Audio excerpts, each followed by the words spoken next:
As surely as the sun rises each day, so must it set. So it is with Review.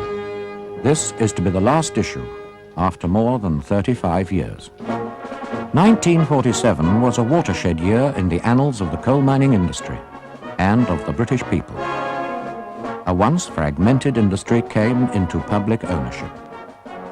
And this took place at a time when Britain was staggering back after the trauma of the Second World War. Not for the first time, or the last, the nation was gripped by a fuel crisis. In one of the harshest winters on record, homes and industry were desperate for the heat and power that only coal could bring. From 1,000 pits, the miners responded, and somehow the demand was met. But the second half of the 20th century has been one of swings and roundabouts, a continuing economic switchback. 10 years after the mines were nationalized, there came a flood of cheap oil from across the oceans. Expediency, not common sense, jumped on the bandwagon. The markets sharply declined for what was then our only indigenous source of power. As industry switched to oil burning, so did the coal stockpiles grow. Collieries were closed.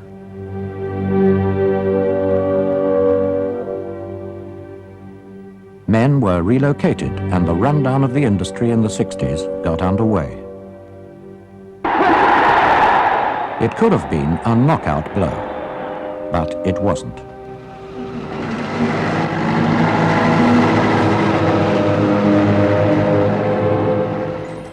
The swings and roundabouts were still turning.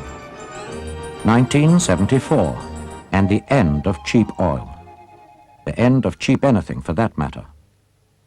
The energy crisis slowed the country nearly to a halt. Conserving energy became an urgent necessity. People were forced into finding out how to use energy more efficiently, less wastefully. Fortunately, side by side with the closures and the layoffs of the 60s, foresight had dictated a restructuring of the mining industry, a period of planning and reconstruction to replace the often antique mining capacity which had been lost.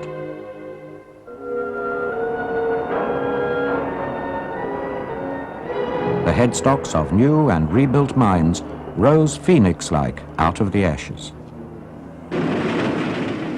And the very techniques of winning the coal, of driving roadways into fresh reserves, were revolutionized.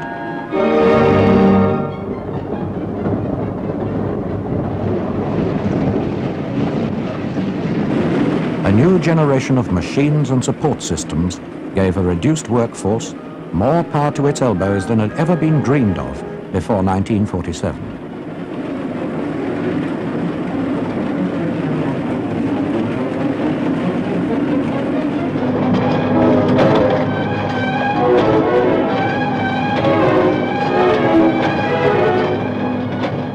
Productivity rose as fewer men were backed up by increasingly sophisticated equipment.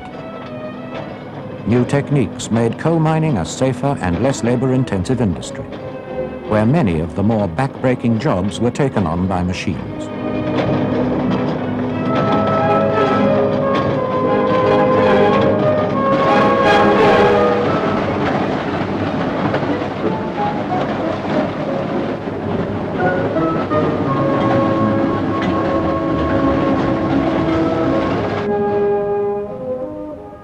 Remote control and monitoring made it possible for men to be removed from some of the areas of highest risk.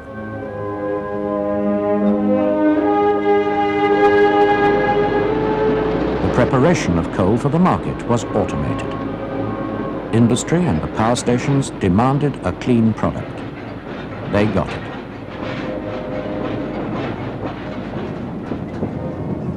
The transport of coal was revolutionized too. The traditional railway coal trucks gave way to rapid-loaded hopper cars, made up into merry-go-round trains, hauling 1,000 tons a time, non-stop from pit to power station.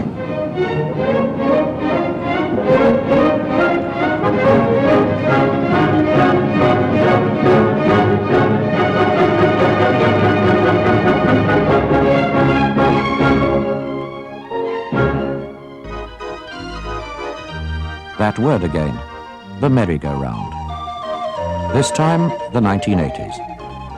As the world recession began to bite and much of industry came to a dead end, once again, the markets for coal declined and the stockpiles of the 1960s began to grow again. Mining always has been and always will be especially sensitive to the economic barometer. Mining has been traditionally a cyclic industry, with men carrying out a variety of tasks, shift by shift, around the clock, often under the difficulties imposed by having to battle nature. The cycle of mining operations has been mirrored in the cycle of the industry's fortunes. During its 35 years, Review has been able to chart remarkable developments in terms of both men and machines.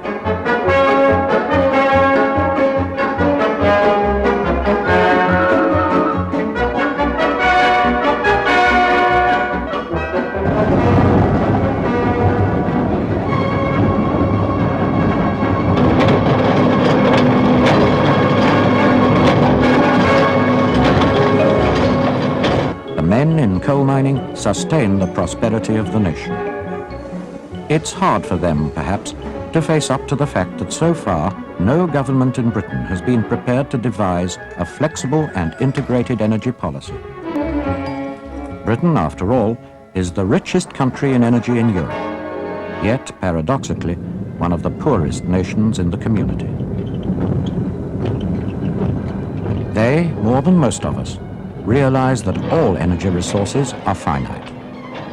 We cannot count on our oil and natural gas to last into the 21st century.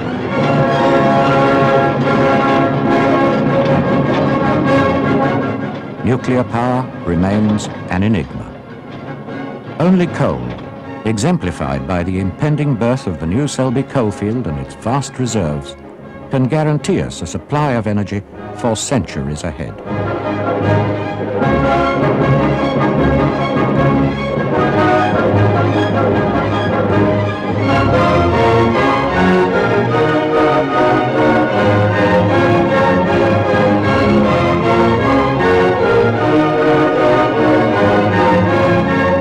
Selby is a forerunner, a blueprint for the other great coalfields of the future. There must and will be a light at the end of the energy tunnel, and, born of coal, it will dazzle us.